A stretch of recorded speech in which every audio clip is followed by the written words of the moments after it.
Tabungan Amrul. Motor telah dijalankan, Tono dan Aida berangkat bersama dengan meninggalkan Mei di rumah.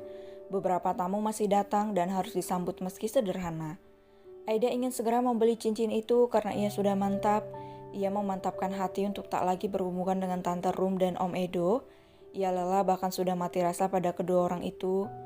Motor terparkir dengan rapi, Aida berjalan di depan dan Tono mengikutinya. Beberapa orang langsung datang dan kembali memberi bela sungkawa pada Aida dan Tono. Yang sabar dak, maaf kami tak bisa langsung ke sana. Iya pak, bu, terima kasih doanya. Nenek sudah tenang dan Aida memang dituntut kuat untuk sekarang, jawabnya.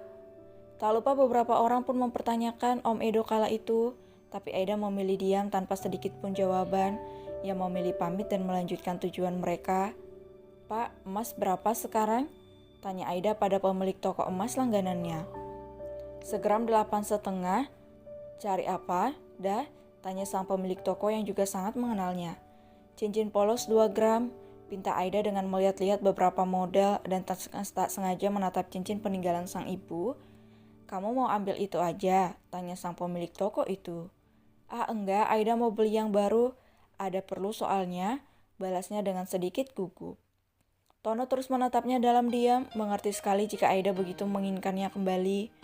Besok kita ambil lagi ya Nur, ucap Tono dengan lembut. Aida mengangguk dan membalasnya dengan senyum, meski masih sedikit berat. Tak perlu waktu lama, cincin yang sudah dipesan langsung dibuatkan surat resmi. Jari Tante Rum masih sama seperti Aida, meski tubuhnya sedikit gempal. Hingga tak perlu banyak pertimbangan dalam pemilihan, mereka hanya tinggal membayar kemudian segera pulang. Sampai seseorang menyapa mereka. Hai Aida, rupanya Amrul dengan seorang gadis. Amrul, tatapnya dan langsung menggenggam tangan sang suami. Ngapain Aida di sini? Beli cincin? Tanya gadis bernama Tasya itu. Iya beli cincin buat Tante Rum yang. Itu cincin mahar pernikahan mereka, bisik Amrul dengan tawa cipirannya. Masa nikah aja cincinnya ngutang sama tantenya, gak modal banget jadi cowok. Cibirnya lagi. Tono tampak kesal, ia ingin maju dan melawan tapi Aida mencegahnya. Padahal Amrul sudah mundur 1 langkah, bang ingin kabur terbirit-birit karenanya. Tasya mau apa kemari? Tanya Aida dengan ramah. Mau cari cincin juga kak? Tasya mau menikah sama Kak Amrul? Jawabnya lembut. Hah menikah? Kaget Aida. Padahal baru beberapa hari lalu memohon-mohon cinta ke aku. Iyalah move on dari kamu. Kamu sih sok nolak aku. Coba kalau terima sudah kubuatkan pesta mewah untuk pernikahan kita. Bahkan tanya cincin tapi kalung emas yang besar. Raca Amrul dengan begitu sombongnya.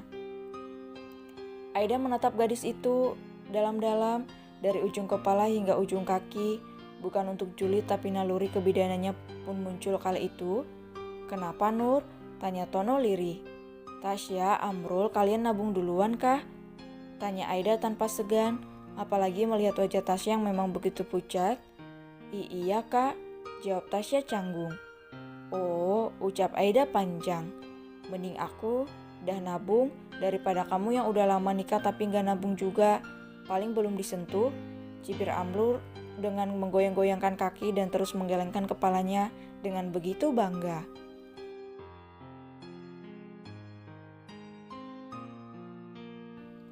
Mengembalikan cincin Tante Arum.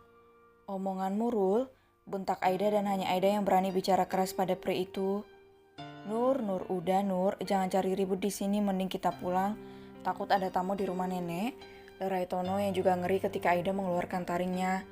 Makanya jangan ngatain orang, ledek Amrul. Bertingkah bak anak kecil yang baru saja memenangkan permainannya. Aida semakin melotot, tapi Tono dengan cepat menutup matanya dan membalik tubuh Aida untuk membawanya pergi. Tak peduli jika Amrul terus saja meledeknya dari kejauhan. Ih, apaan sih? Aida melepas telapak tangan Tono dari wajahnya.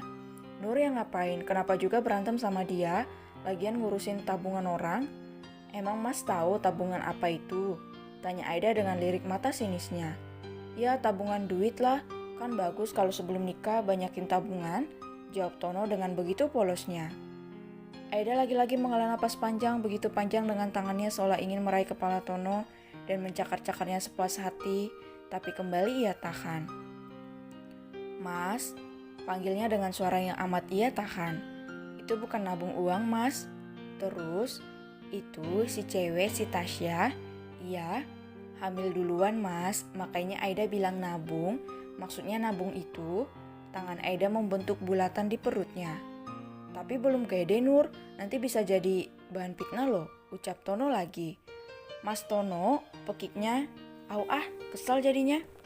Aida memutar tubuhnya lalu meninggalkan Tono dengan segala kebingungannya. Pintu rumah Nemis diketuk, kala itu Mei tengah membersihkan ruangan belakang. Masih bertaburan bunga di sana dan baunya sangat harum. Aida, kemana kamu? Suasana duka malah minggat, pekik suara nyaring itu. Mei memutar kedua bola matanya ketika tahu siapa yang datang kali ini. Haruskah aku membuka pintunya?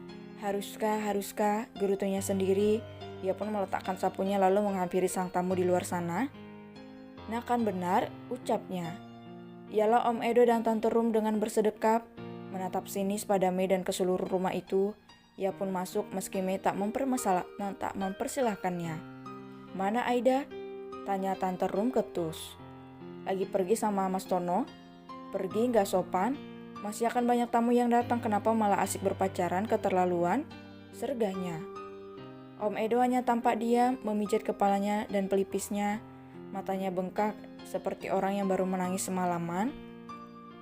Mei tak mau menjawab lagi, ia bahkan hanya diam dan tak menawarkan atau memberi apapun pada keduanya. Jelas saja membuat Tante Rum makin sinis padanya. Numpang belagu, ledeknya dengan menuguk air putih yang ia bawa dengan botol gemoynya. Mending Mei numpang, tapi udah dianggap anak sendiri, tapi yang anak kandung udah kayak orang asing. Ibunya meninggal, datangnya kayak orang melayat doang. Tetap tajam Mei pada Om Edo. Om Edo hanya tertunduk dalam diam, tak berani menjawab sepatah kata pun ucapan Mei.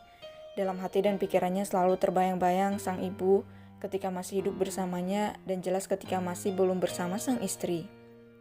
Suara motor kembali berhenti, Mei paham itu motornya yang dipakai Aida dan suami. Ia tak menyambutnya, hanya diam dan berharap mereka segera masuk.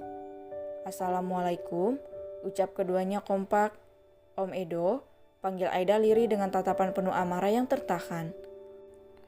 Om Edo langsung berdiri, berjalan begitu cepat memeluk keponakannya itu, menangis meraung-raung seolah ia dan Aida kini tengah saling menguatkan.